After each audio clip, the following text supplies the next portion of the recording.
Please be seated.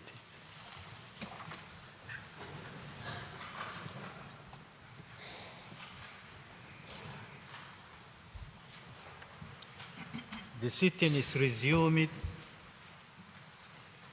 I will now give the floor to Mr. Arsalan Soleiman.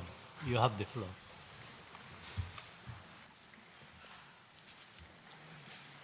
Mr. President, members of the court, it is an honor to appear before you and to represent the Gambia in these proceedings. Before the break, you heard the terrible details of the genocidal acts perpetrated by Myanmar's military and security forces against the Rohingya group in Myanmar's Rakhine State.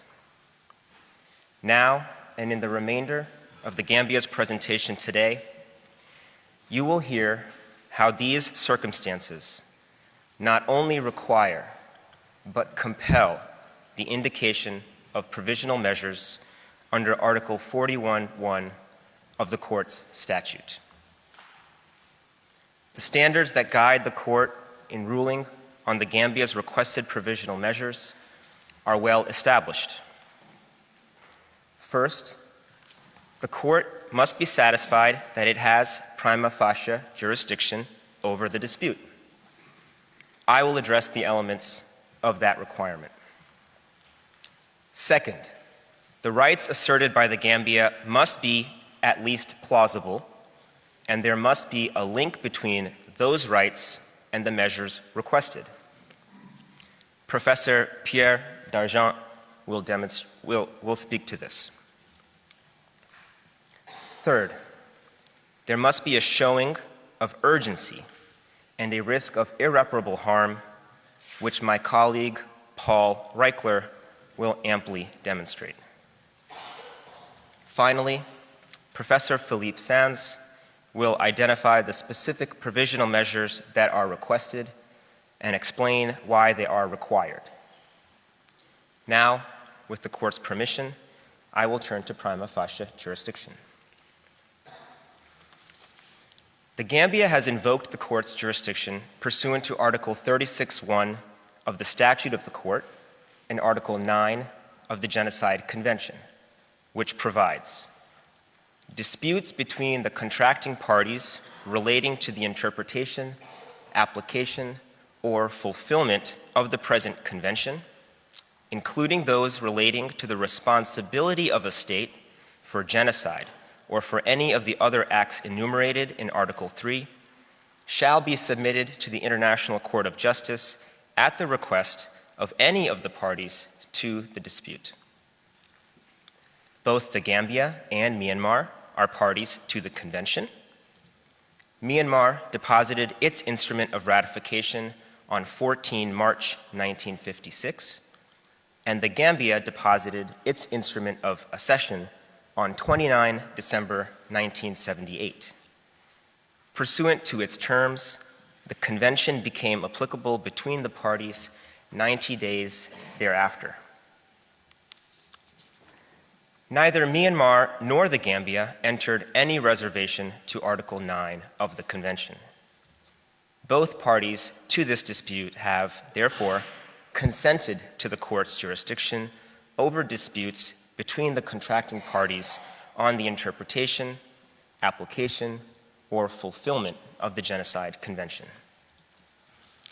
Because the Gambia has invoked jurisdiction pursuant to Article 9 of the Convention, the court must determine whether the acts complained of are prima facie capable of falling within the provisions of that instrument, and whether, as a consequence, the dispute is one which the court has jurisdiction ratione materiae to entertain.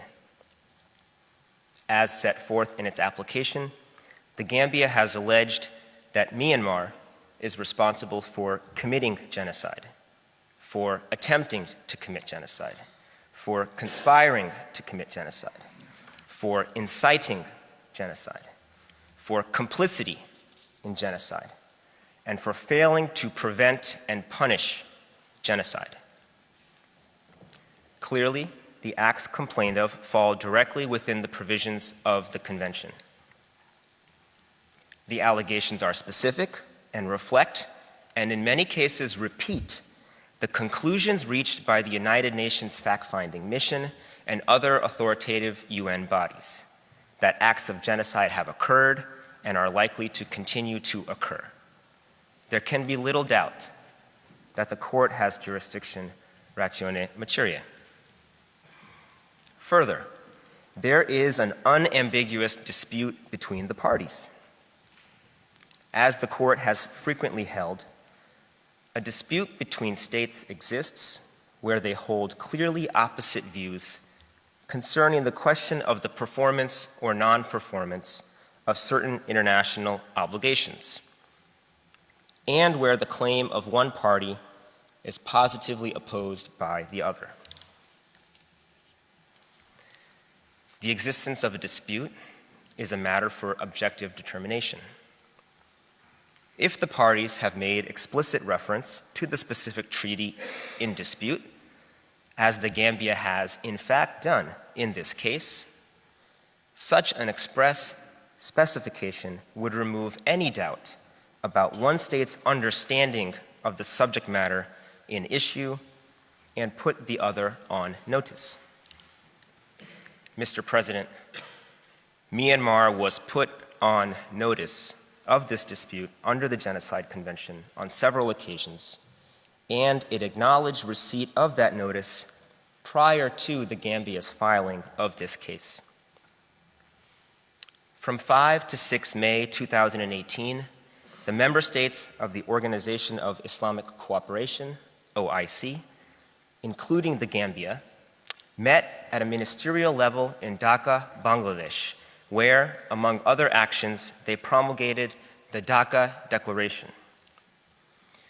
That declaration expressed concern over the systematic, brutal acts perpetrated by security forces against the Rohingya, which constitute a serious and blatant violation of international law, and sought to address the accountability issue for the violations against the Rohingyas in Myanmar through the formation of an ad hoc ministerial committee to be chaired by the Gambia.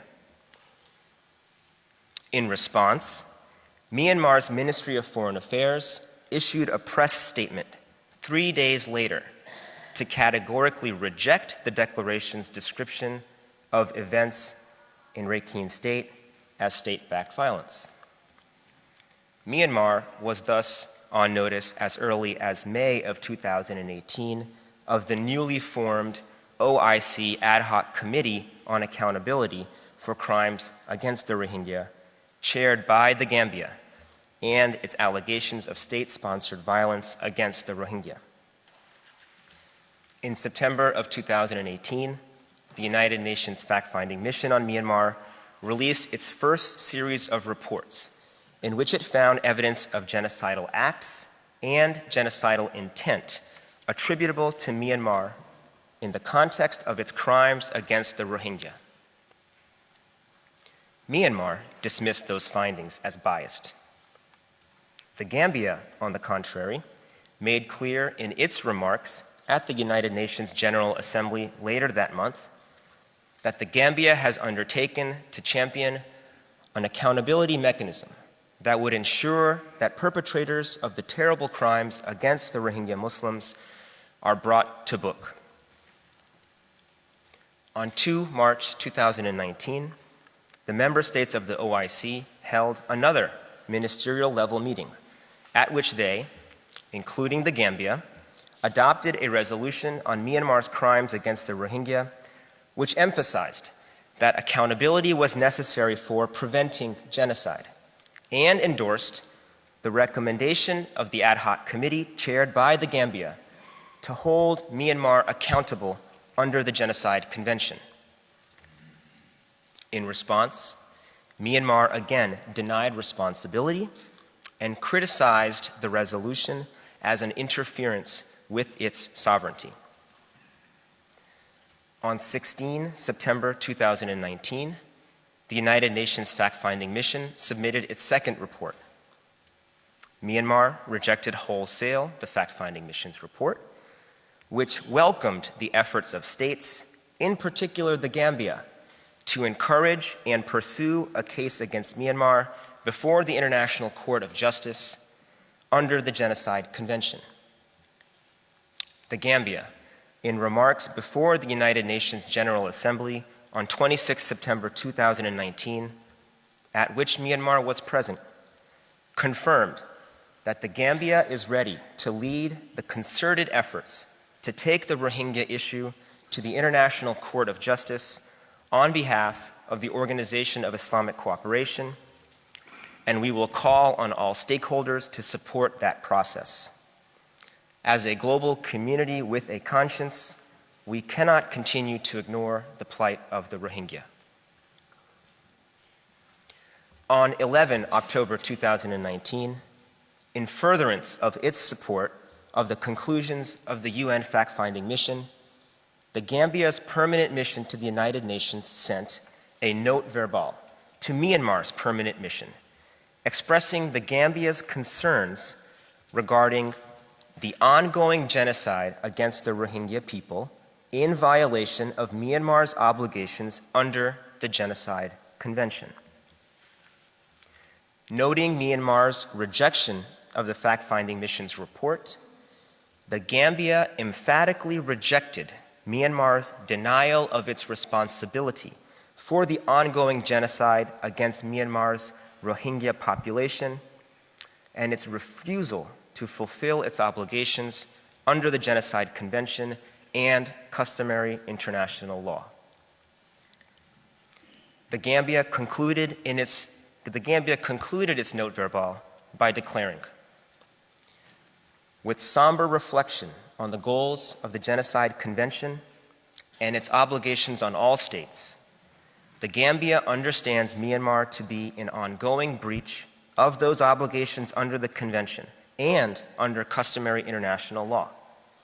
The Gambia insists that Myanmar take all necessary actions to comply with these obligations, including but not limited to its obligations to make reparations to the victims and to provide guarantees and assurances of non-repetition. Myanmar received the Gambia's note verbal on the date it was sent. Myanmar confirmed this by means of its own note verbal to the Gambia's mission to the United Nations, sent from the same email address to which the Gambia had sent its note verbal. Although the court has previously held that a formal diplomatic protest is not required, here there was one, in addition to direct statements and actions in multilateral settings and additional indicia of Myanmar's awareness of this dispute under the Genocide Convention. Mr. President, members of the court, the Gambia's case against Myanmar prima facie falls squarely within the provisions of Article 9 of the Genocide Convention.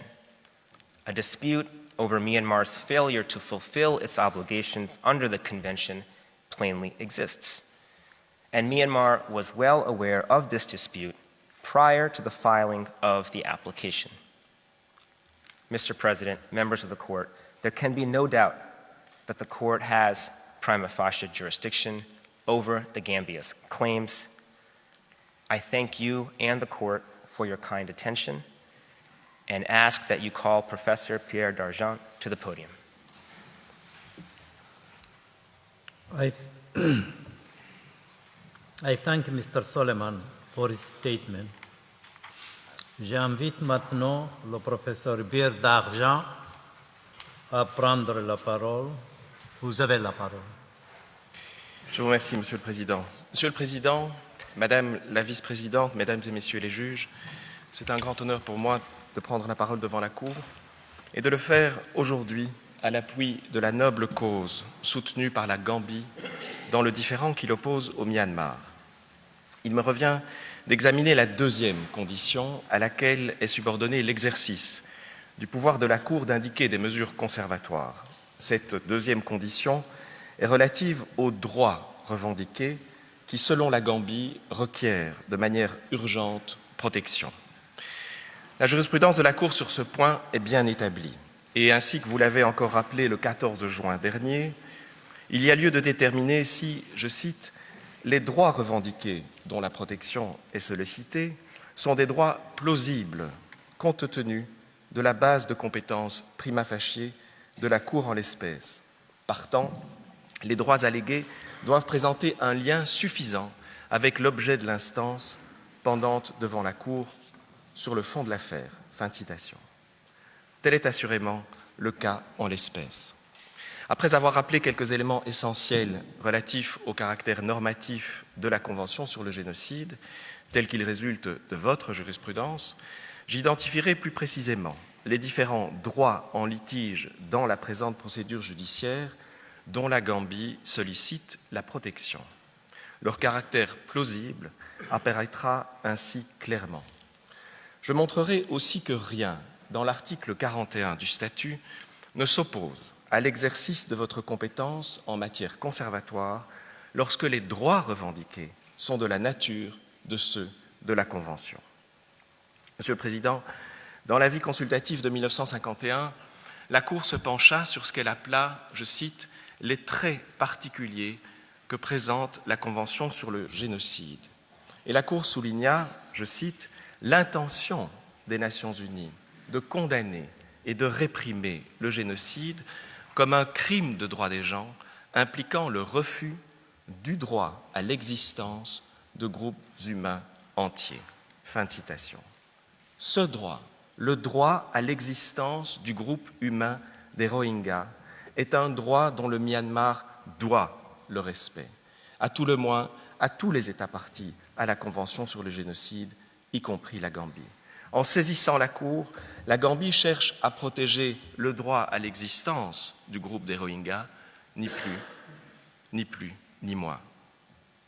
La nature des droits consacrés par la Convention est intimement liée à ses fins, et se penchant sur celle-ci, la Cour souligna, dans un passage demeuré célèbre, je cite, « Dans une telle convention, les États contractants n'ont pas d'intérêt propre, ils ont seulement, tous et chacun, un intérêt commun, celui de préserver les fins supérieures qui sont la raison d'être de la Convention.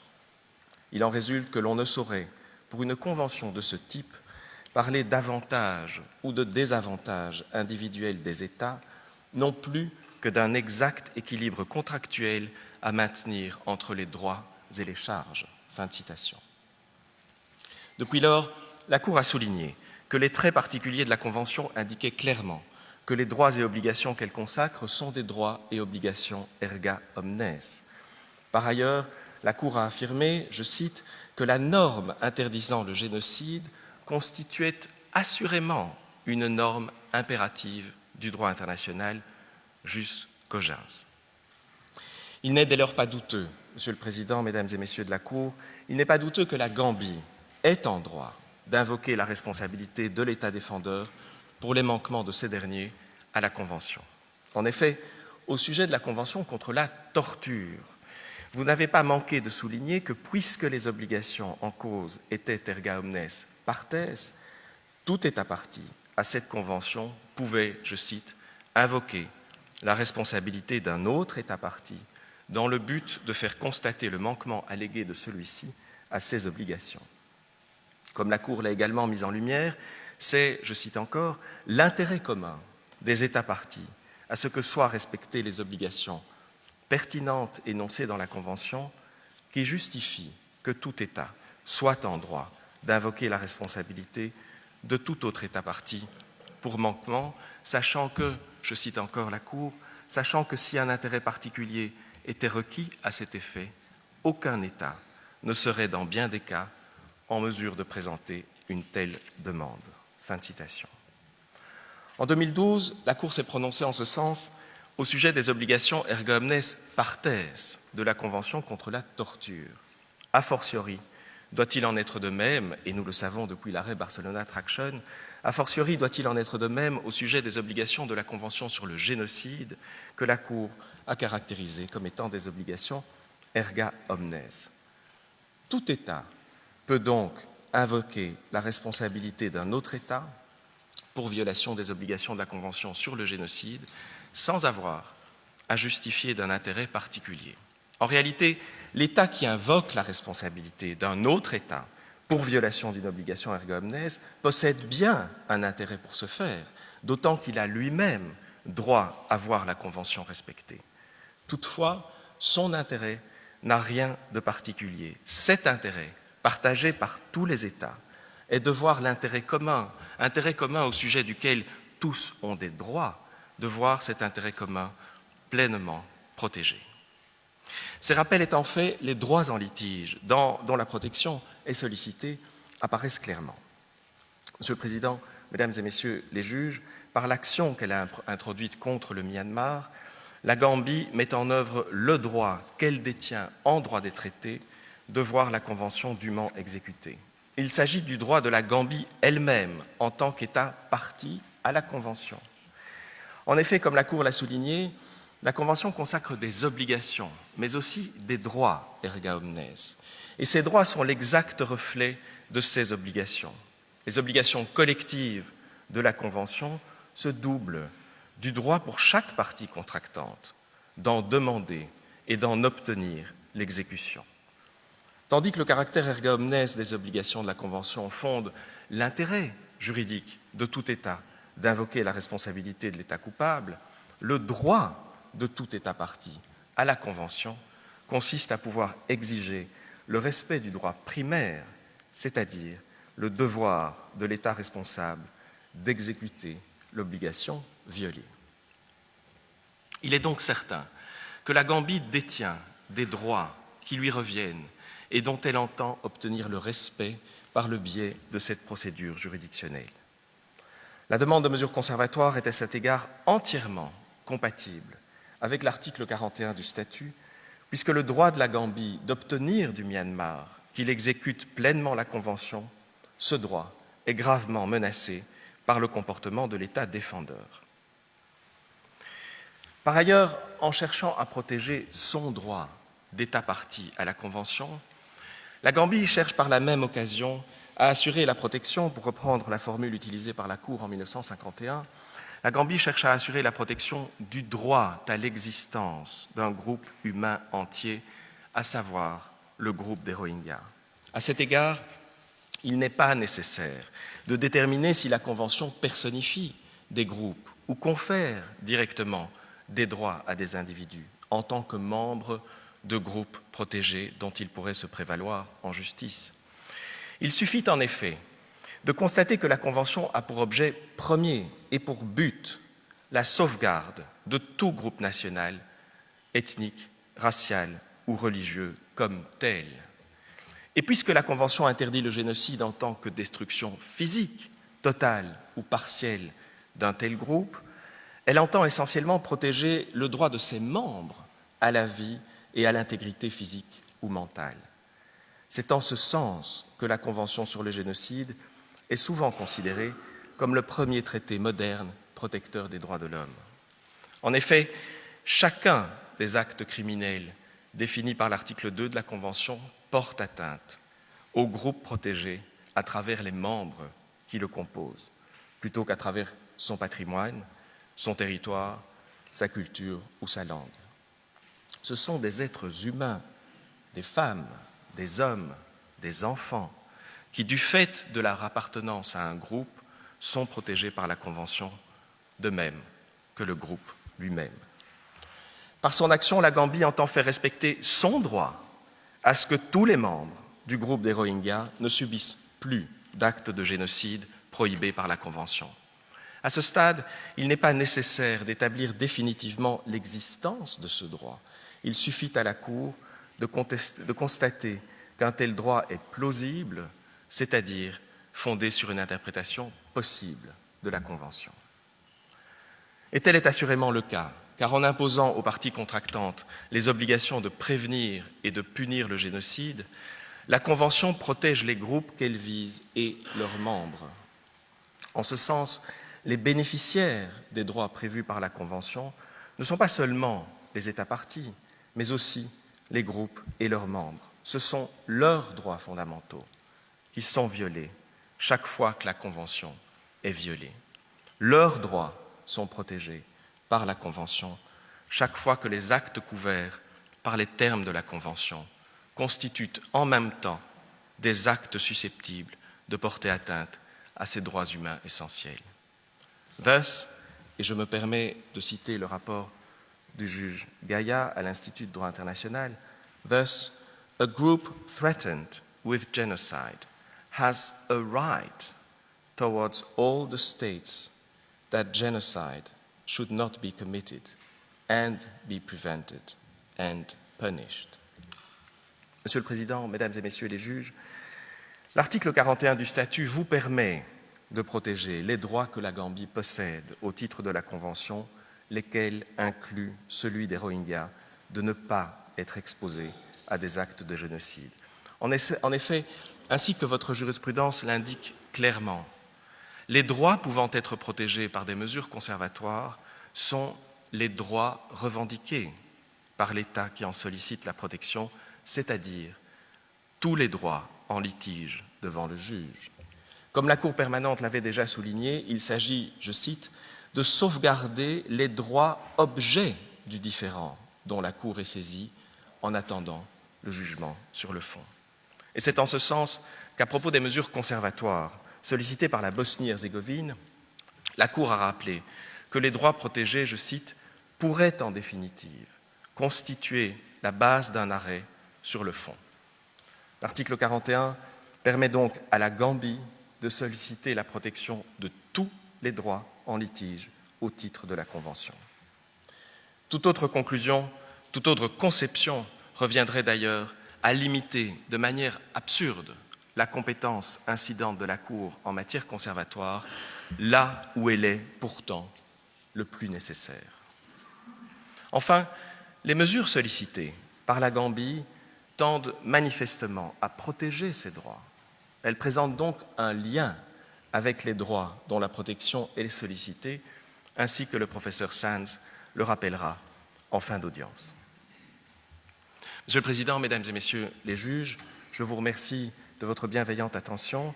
Puis-je vous demander, Monsieur le Président, de bien vouloir inviter Maître Paul Reichler au lutrin afin qu'il aborde les deux dernières conditions pour l'indication de mesures conservatoires, le risque de préjudice irréparable aux droits revendiqués et l'urgence. Je remercie le professeur Pierre Dargent et je donne la parole à présent à M. Paul Reichler. Vous avez la parole.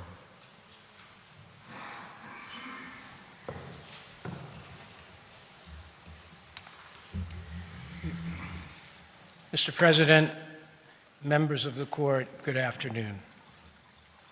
It is, as always, an honor for me to appear before you. This time, it is both a special privilege and a grave responsibility to represent the Gambia in its effort to prevent further acts of genocide against the Rohingya people in Myanmar. These horrific acts committed by the state of Myanmar have been comprehensively documented by the United Nations Fact-Finding Mission, the UN High Commissioner for Human Rights, the UN Special Rapporteur on the Situation of Human Rights in Myanmar, the UN Special Advisor on the Prevention of Genocide, and numerous independent human rights organizations and experts.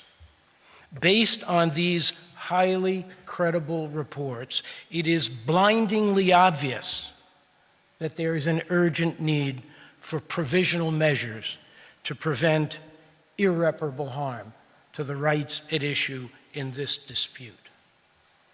The requirements of urgency and irreparable harm are more than fully satisfied here. This case for provisional measures is among the most compelling that have ever been heard in this great hall of justice.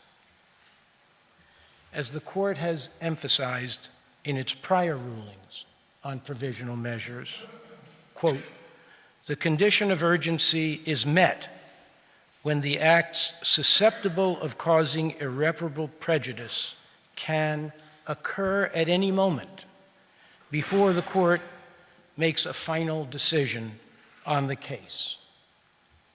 That is precisely the situation here. It is exactly what the UN fact-finding mission concluded in its report of 16 September 2019, which you will find at tab 2, page 3 of your judges' folders. The mission concludes, based on its findings, that grave violations against the Rohingya continue, and that there is a real and significant danger of the situation deteriorating further. The mission also has reasonable grounds to conclude that the evidence that infers genocidal intent on the part of the state against the Rohingya, identified in its last report, has strengthened that there is a serious risk that genocidal actions may occur or recur, and that Myanmar is failing in its obligation to prevent genocide, to investigate genocide, and to enact effective legislation criminalizing and punishing genocide.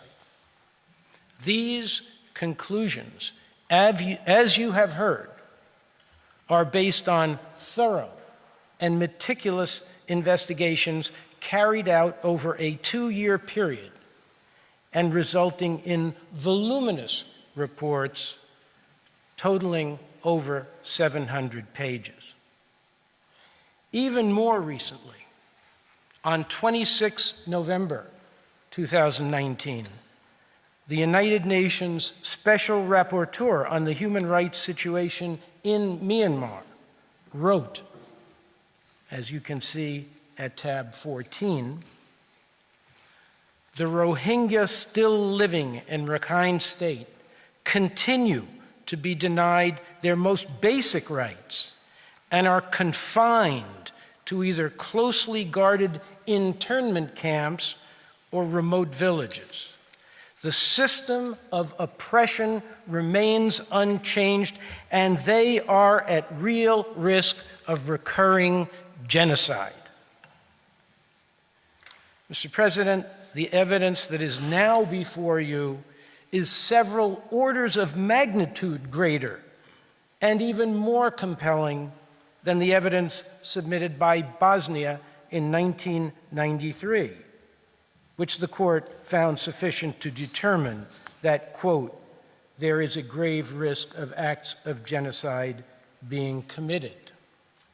On that basis, the court indicated provisional measures to ensure that the parties, quote, do all in their power to prevent the commission of any such acts in the future.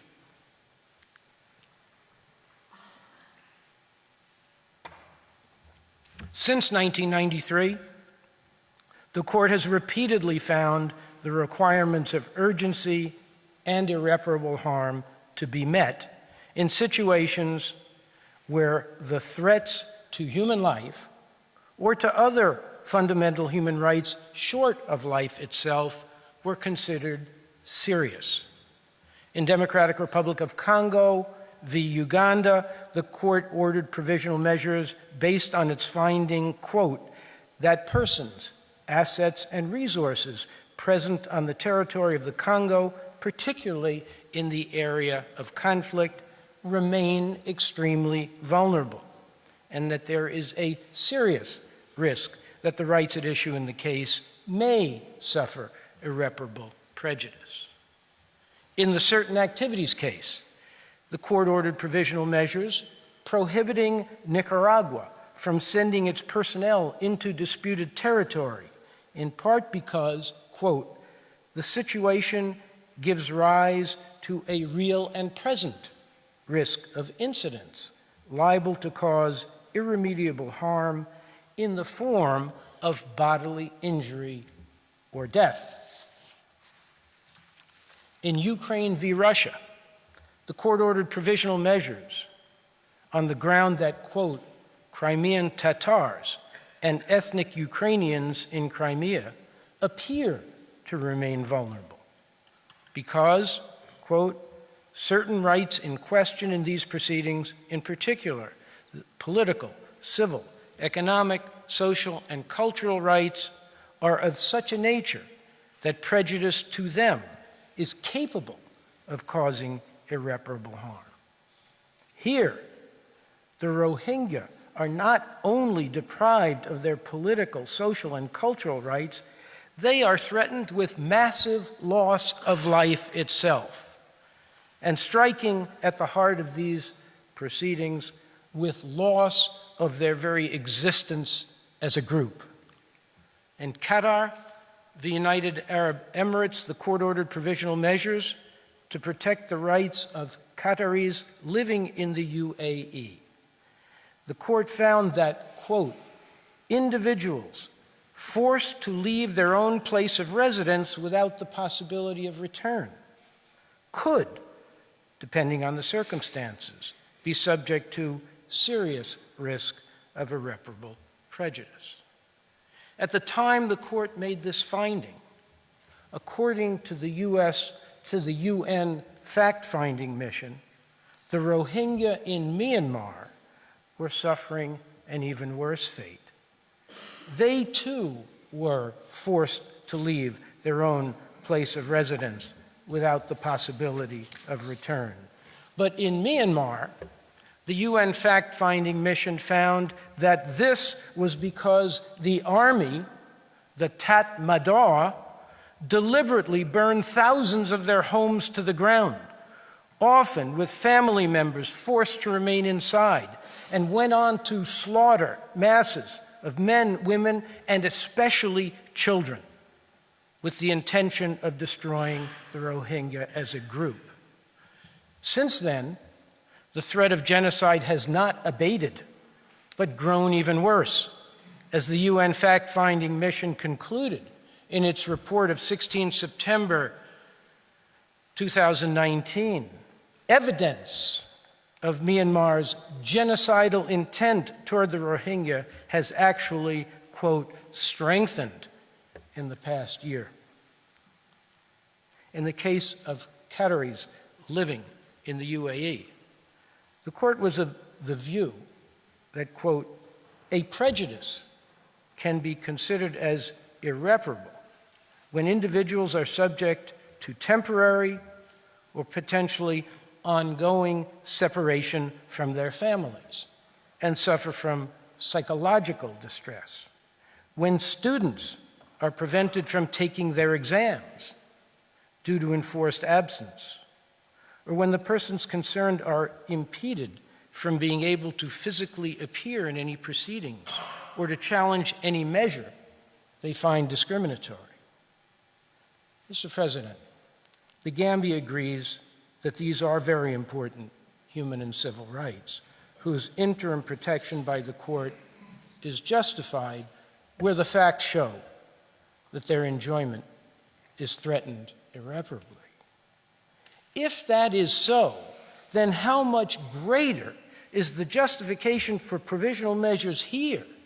This case is about the commission of genocide, the most heinous of all crimes. The evidence before you makes clear that provisional measures are urgently needed to protect a group that is at serious risk of suffering further genocidal acts, which independent observers have warned are capable of recurring at any time, including another clearance operation, which is Myanmar's own Orwellian term for the targeted killing of Rohingyas, burning of their homes and villages, and especially brutal and depraved acts of sexual violence against women and girls, the very kinds of atrocities the Genocide Convention was intended to prevent. Mr. President, if provisional measures were justified in all of these cases, they must be justified in this one.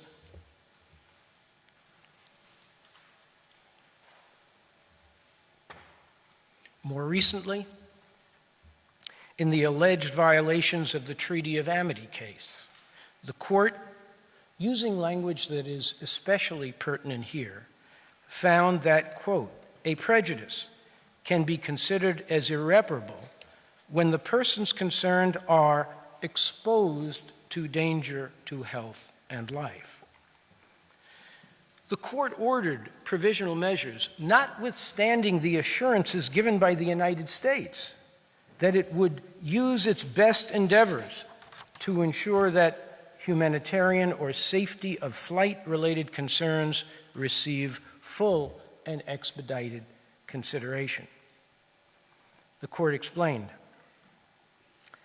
quote, while appreciating these assurances, the court considers nonetheless that insofar as they are limited to an expression of best endeavors and to cooperation between departments and other decision-making agencies, the said assurances are not adequate to address fully the humanitarian and safety concerns raised by the applicant. Therefore, the court is of the view that there remains a risk that the measures adopted by the United States may entail irreparable consequences.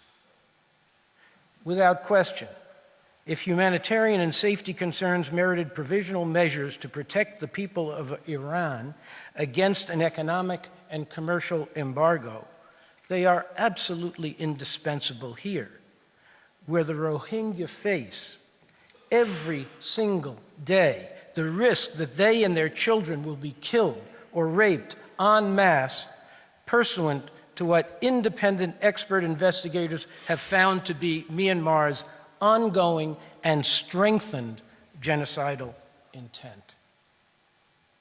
In the case between Iran and the United States, the court found that the assurances of the respondent state could not serve as a substitute for provisional measures.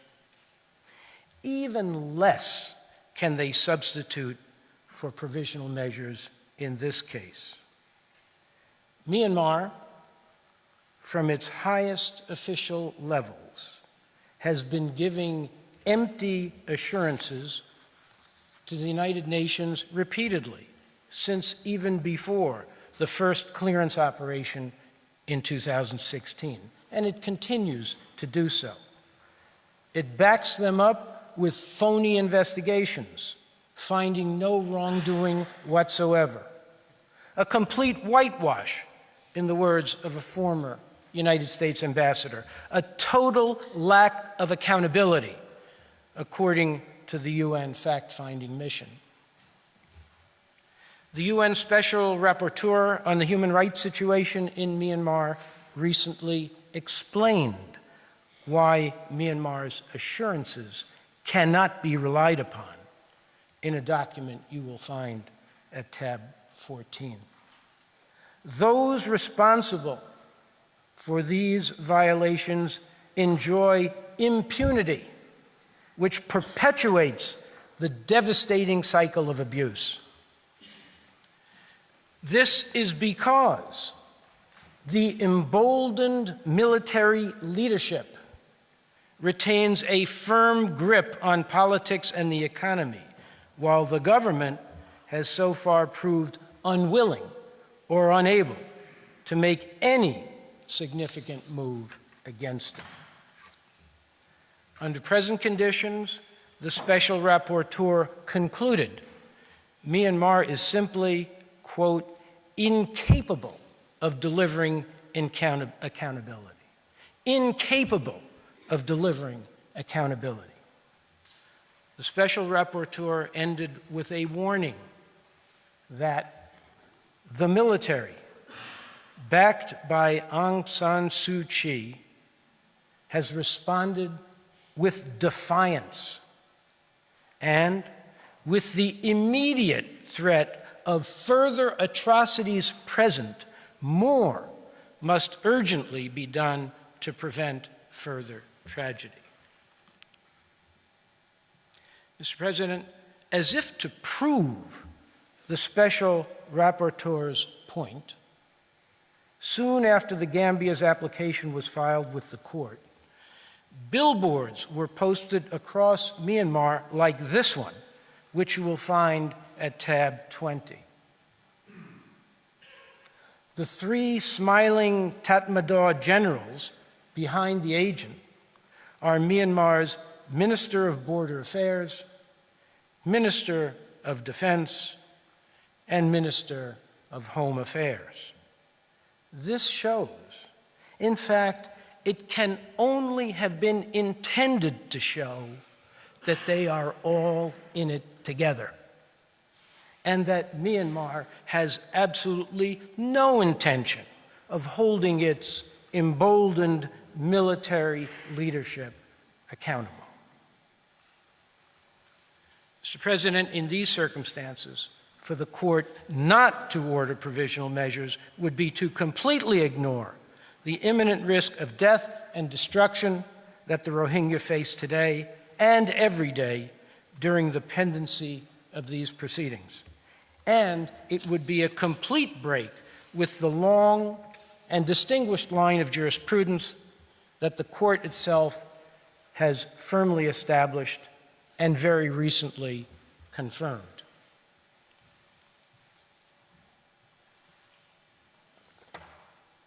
There is law, and there is also morality. They are not opposed. In its advisory opinion on reservations to the Genocide Convention, the court explained, the convention was manifestly adopted for a purely humanitarian and civilizing purpose. It is indeed difficult to imagine a convention that might have this dual character to a greater degree, since its object, on the one hand, is to safeguard the very existence of certain human groups, and on the other, to confirm and endorse the most elementary principles of morality. What happens when international institutions lack the will to uphold these elementary moral and legal principles? Lieutenant General Romeo Dallaire, commander of the UN peacekeepers in Rwanda in 1994, offered sobering testimony, which you will find in your judges' folders at tab 21. Almost 50 years to the day that my father and father-in-law helped to liberate Europe, when the extermination camps were uncovered, and when in one voice humanity said, "Never again," we once again sat back and permitted this unspeakable horror to occur. We could not find the political will nor the resources to stop it. There is no uncertainty about who we are. According to the report of the Independent Inquiry into the Actions of the United Nations during the 1994 genocide in Rwanda, quote, "The United Nations failed the people of Rwanda during the genocide in 1994. It is a failure for which the United Nations as an organization, but also its member states, should have apologized more clearly, more frankly, and much earlier." Mr. President, members of the court, apologies are not enough. They always come too late, when there is already something to apologize for. The failure to act and the resulting catastrophe that might have been prevented. And as history has shown, when the international community fails to act, it only invites further catastrophes. In Lieutenant General Dallaire's distressingly prophetic words, quote, "The genocide in Rwanda was a failure of humanity that could easily happen again." Mr. President, tragically, it has happened again in Myanmar, and still, the world has not yet found the will or the means to stop it. So say the independent fact-finding reports of highly credible investigators acting under the mandate of the United Nations. So say the most respected international experts on genocide, including those of the United States Holocaust Memorial Museum, who have written, shocking in scale, the mass atrocities against the Rohingya were predictable and preventable. Following decades of escalating persecution, including the revocation of citizenship and restrictions on basic freedoms, the Burmese government, as well as the international community, failed to respond to the early warning signs and prevent the genocide. Mr. President, genocide in Myanmar is happening still. Of course, Myanmar denies this, as have all the perpetrators of genocide throughout history. But the UN fact-finding mission, the UN Special Rapporteur, and other independent experts and observers have heard all of Myanmar's excuses and explanations and found them unconvincing and even cynical, and refuted them one by one in their detailed reports.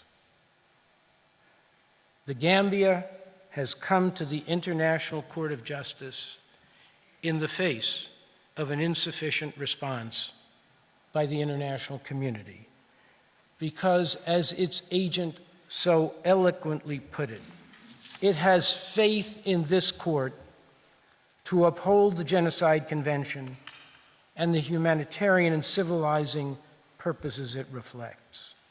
The time to prevent further genocide is now, because nothing less will save the Rohingya from their ultimate destruction as a group. In these proceedings, the Gambia asks you to order Myanmar to do what it is already obligated to do under the Genocide Convention, but has refused to do and cannot be counted upon to do without the court's intervention.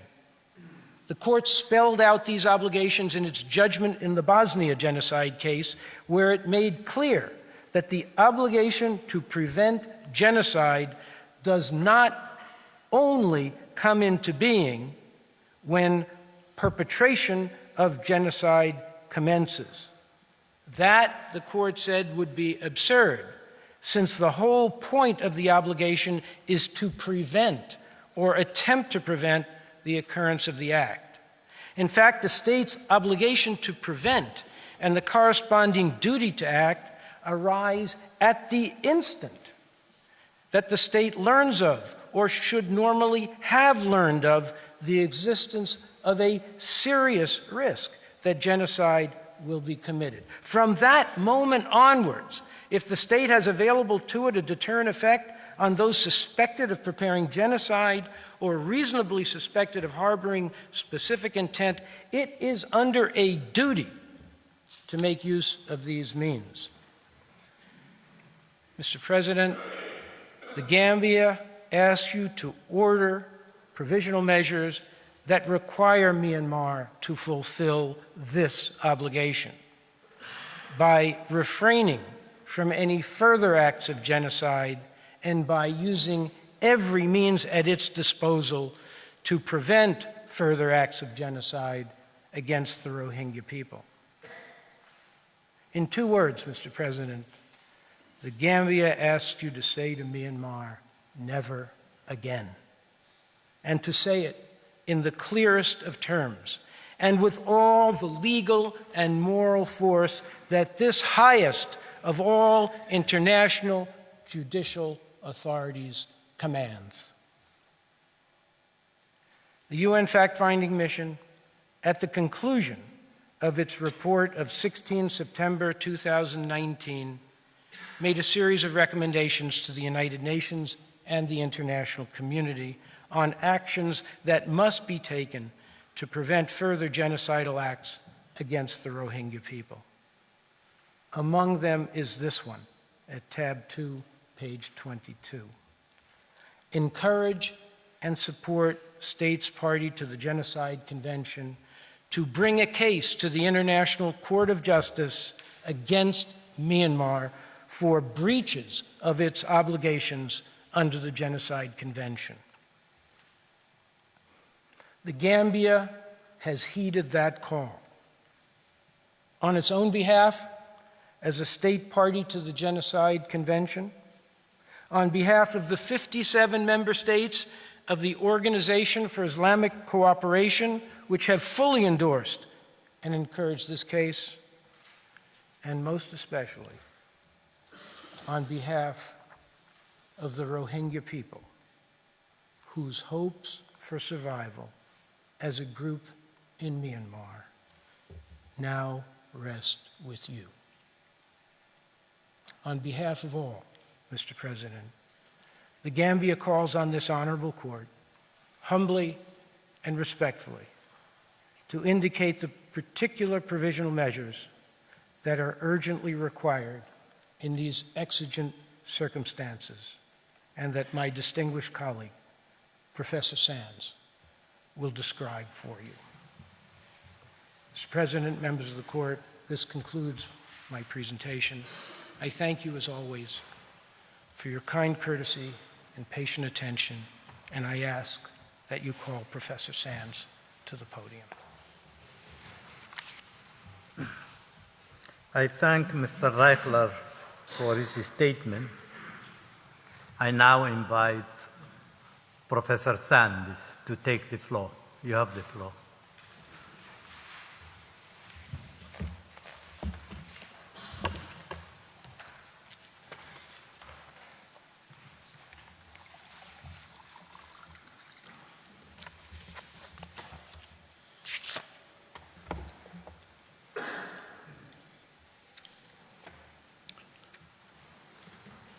Mr. President, Madam Vice President, members of the Court, it is a privilege, albeit a regrettable one, to appear before you on behalf of the Gambia on this application concerning the crime of genocide.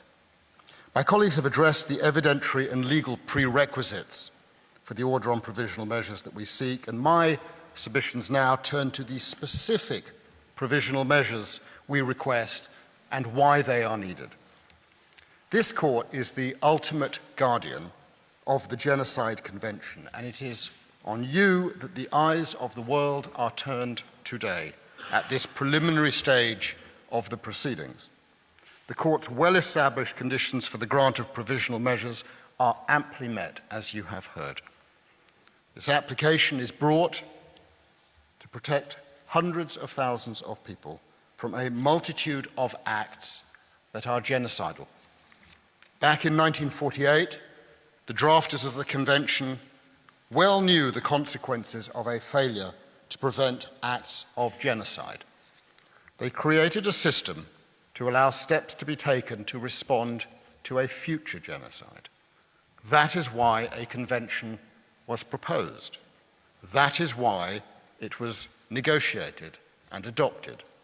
That is why Article 9 bestows a jurisdiction on this court to ensure that the obligations set forth in the Convention and the rights of the Gambia are respected, including by provisional measures.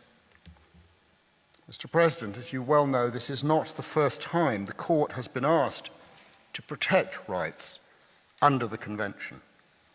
In April 1993, in the Bosnian genocide case, the court ordered the government of the FRY to take all measures within its power to prevent commission of the crime of genocide, and it did so by a unanimous decision. It also voted by 13 votes to 1 to adopt a further order addressing in particular the acts of military, paramilitary, and irregular armed units. 5 months later, it reaffirmed those measures and called for its earlier order to be immediately and effectively implemented. Mr. President, we do not wish to be back here in 5 months' time. Our hope is that the court will order provisional measures that are clear and specific. Our expectation is that Myanmar will comply fully with a binding order of this court. The provisional measures we seek are concerned, all of them, with genocided-related activity, as ad hoc Judge Lauterpacht put it back in 1993. As Mr. Reichler made clear, it's difficult to imagine many situations the court has faced in which the need for provisional measures has been more acute. The evidence before you, frankly speaking, is overwhelming. The risk of destruction of the Rohingya group, in part or in whole, is very real. In light of that evidence, it cannot reasonably be argued that there is no further risk of genocidal acts. And the further harm that is anticipated to occur cannot be undone or recompensed. As the court put it in the Bosnia case, and I quote, "No reparation could efface the results of conduct which the court may rule to have been contrary to international law." In the face of Myanmar's failure to give effect to a multitude of calls, repeated, to desist from acts that give rise to genocide, we submit that this court must act. And the question before you is not whether to order provisional measures, but what provisional measures to order. The Gambia seeks 6 provisional measures. The first and the second require Myanmar to act with immediate effect to prevent the further genocide of the Rohingya group. The third measure requires Myanmar not to destroy or render inaccessible any evidence relating to the events already described in the application. This is to ensure the integrity of the proceedings before this court and the proper fulfillment by the court of its dispute settlement function. The fourth and fifth measures require both parties not to take any action and positively to act to prevent any action which might aggravate the dispute or render it more difficult of resolution, and to provide a report to the court on implementing measures. And the sixth measure, which we made available yesterday, requires Myanmar to cooperate with the United Nations bodies that seek to investigate the acts that are the subject of this case. Each of these requests is based on the court's jurisprudence. Turn to the first 2 provisional measures. They are directed, Mr. President, to Myanmar's obligation to prevent genocide. First, by taking all measures within its power to prevent genocidal acts against the Rohingya group, and second, by ensuring in particular that any military, paramilitary, or other organizations under its direction or support, or subject to its control or influence, do not commit acts of genocide against the Rohingya group. The written application sets out the specific acts which are sought to be prevented. All of them fall within the list of genocidal acts defined in Article 2, and as you have heard, there is compelling evidence that each of these acts has already been perpetrated and is being perpetrated right now against the Rohingya group by Myanmar or by entities acting under Myanmar's control or at its behest. Accordingly, the request for these 2 provisional measures goes to the very heart of the Gambia's application, to uphold and to enforce the Genocide Convention and its rights under it, to protect the Rohingya group against total or partial destruction. Mr. President, the measures requested are grounded in the recognition of, I quote, the value in humankind, end of quote.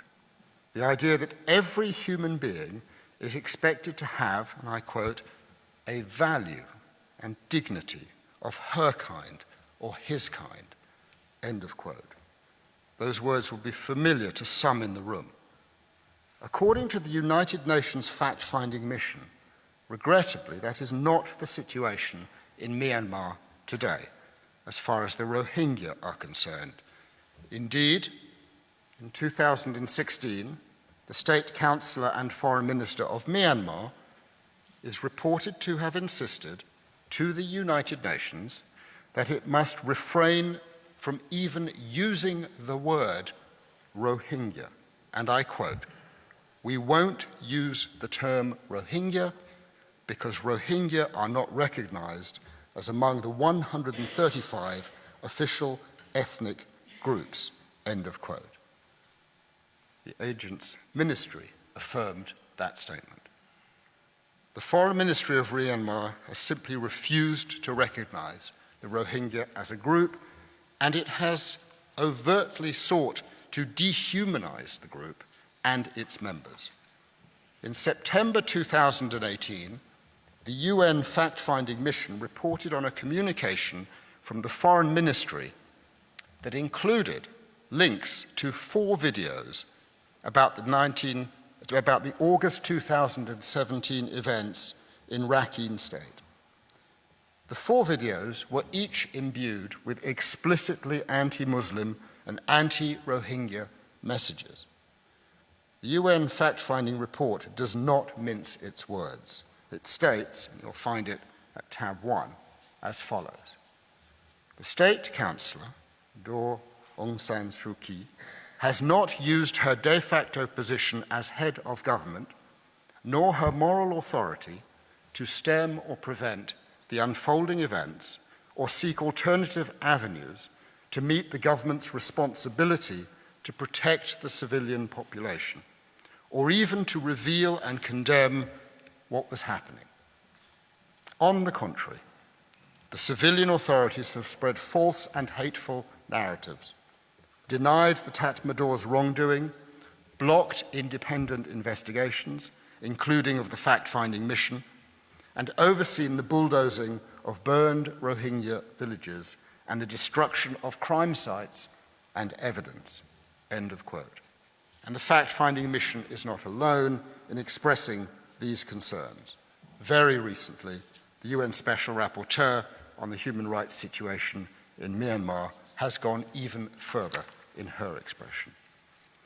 The Gambia's application is premised on the view that the Rohingya group and its members are a part of humankind, and they have a value and a dignity, and that they are entitled to the fullest protections of the Convention from any act which is plausibly capable of being characterized as genocidal before it is too late.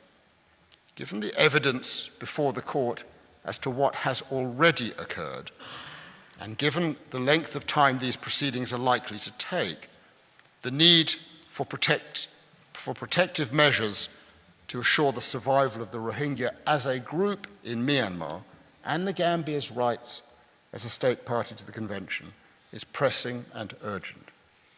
The primary obligation arising under Article 1 of the Convention and the rights it creates is the duty on state parties to prevent genocide. That duty seeks to give effect to the words of Raphael Lemkin, whose book Axis Rule in Europe, published in the autumn of 1944, first coined the word. You will have it at tab 23, and this is from that first edition. Genocide does not necessarily mean the immediate destruction of a nation, he wrote. It is intended, rather, to signify a coordinated plan of different actions aiming at the destruction of the essential foundations of the life of national groups. It is not a single act, genocide. It does not occur at a single moment. It comprises different actions, the objectives of which include the disintegration of social and political institutions, followed by, as Lemkin put it, the destruction of the personal security, liberty, health, dignity, and even the lives of the individuals belonging to such groups. The intervention of a court, therefore, does not have to await the final moment, although in the case of the many thousands of lives of individuals belonging to the Rohingya group, that moment has already come and gone. Genocide is a continuum, and you are called upon to act now as acts of genocide have occurred and are continuing to occur. The ILC articles on state responsibility make clear that obligation to prevent a given act extends over the entire period during which the event continues, an approach the court confirmed in its Bosnian genocide judgment in 2007. The order for provisional measures we seek would require Myanmar to respect and comply with its Article 1 obligation. It is the only means to ensure that the rights of the Gambia and of the Rohingya group are further safeguarded under international law. It is the only means to ensure that the ability of this court to resolve the dispute is not compromised by further acts of Myanmar, rendering the partial or total destruction of the Rohingya group in Myanmar a fait accompli. The first two provisional measures sought in this application are equivalent to those ordered by this court in the Bosnia genocide case, and they serve the same conservatory purpose.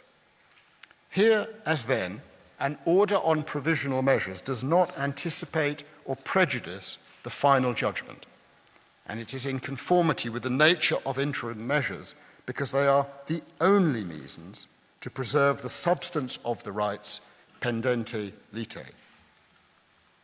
Furthermore, just as in that and other cases in which the court has considered provisional measures, irreparable damage is at risk here. You will recall, to achieve its protective function, and having regard to the experience in the Bosnia case, and in particular, and I emphasize this, the fact that the killing of 8,000 men in Srebrenica occurred 2 years after the court ordered provisional measures. The Gambia submits that something more is needed here, that the court's order should and must identify on a non-exhaustive basis particular acts of genocide, which the evidence shows have already been committed and which must not recur. As set out in the reports of the UN fact-finding mission and other bodies, these acts include extrajudicial killings, physical and mental abuse, rape and other forms of sexual abuse, the destruction of homes and villages, forced starvation, denial of access to medical treatment and humanitarian assistance, and restrictions on movement.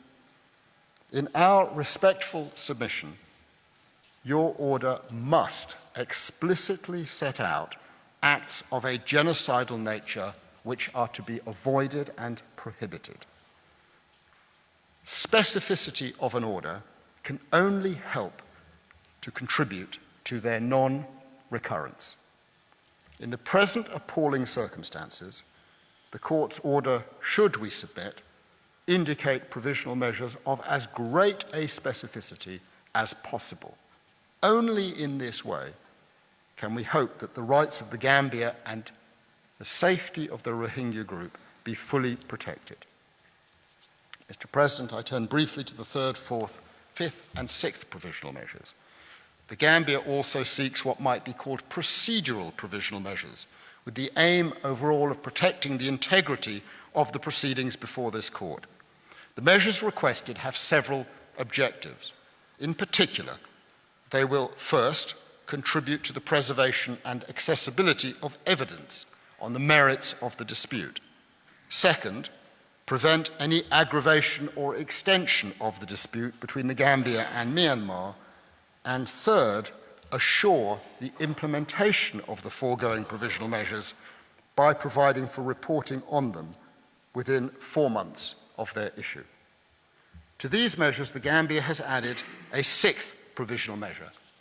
This is necessitated by Myanmar's persistent refusal persistent refusal to cooperate at all with the United Nations fact-finding mission or any other independent fact-finding mission, including the UN Special Rapporteur.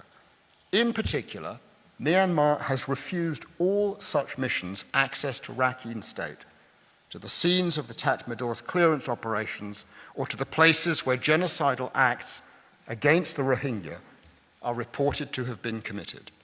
This deliberate effort to prevent access to evidence of genocide, which is documented in the UN fact-finding mission's reports, must not be allowed to continue during the pendency of these proceedings, because, we say, it constitutes an obstruction of the fair administration of justice, which it is the court's responsibility to ensure.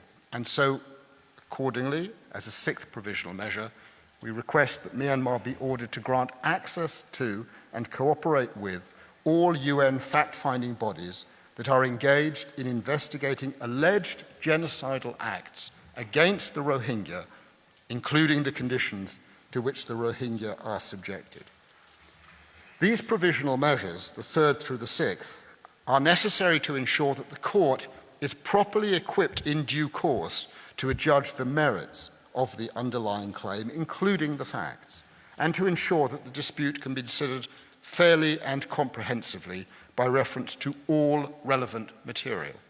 The order is necessary where there is an evidential imbalance between the parties, since the acts complained of occur on the territory of Myanmar, which has the primary control of all the first-hand evidence.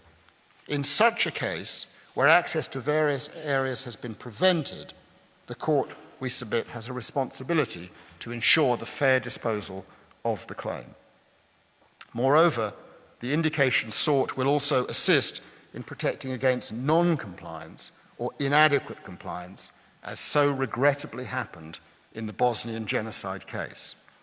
The court has, in other cases that involve the rights both of states and individuals, required parties to inform it of the progress made in implementing its orders.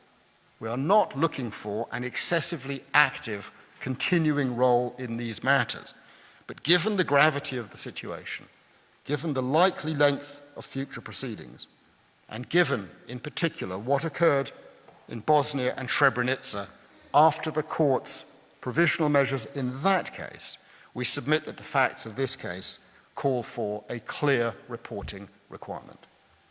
Mr. President, to sum up, the indication of provisional measures is, we recognise, without prejudice to the merits of the underlying claim.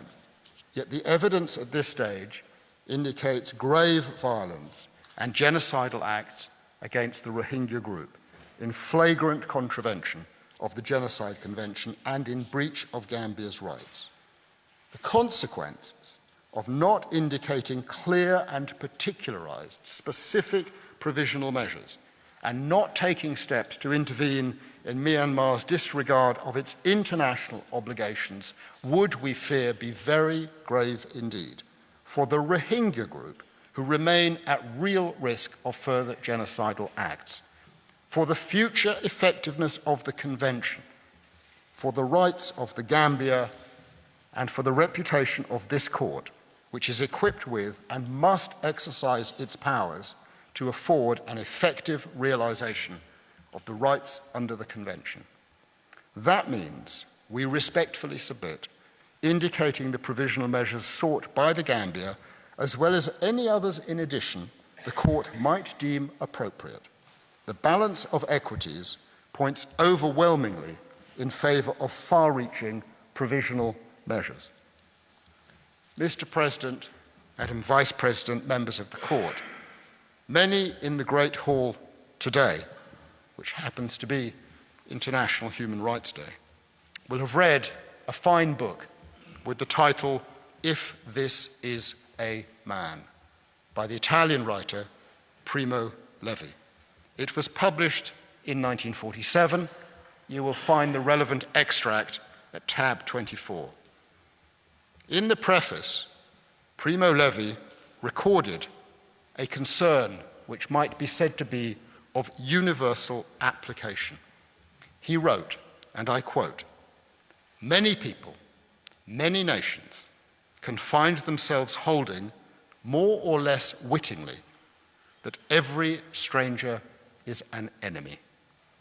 When this happens, Primo Levi continued, and I quote, when the unspoken dogma becomes the major premise in a syllogism, then, at the end of the chain, there is the laga.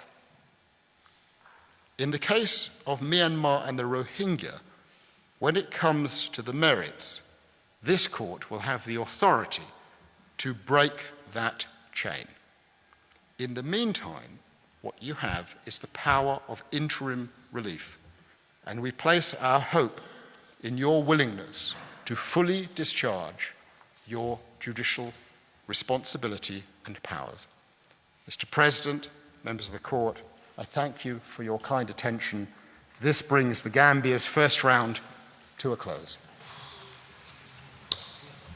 I thank Professor Sandys. Your statement indeed brings to an end today's sitting. The court will meet again tomorrow, 11 December 2019, at 10 a.m. to hear this first round of oral observations of Myanmar. The sitting is adjourned.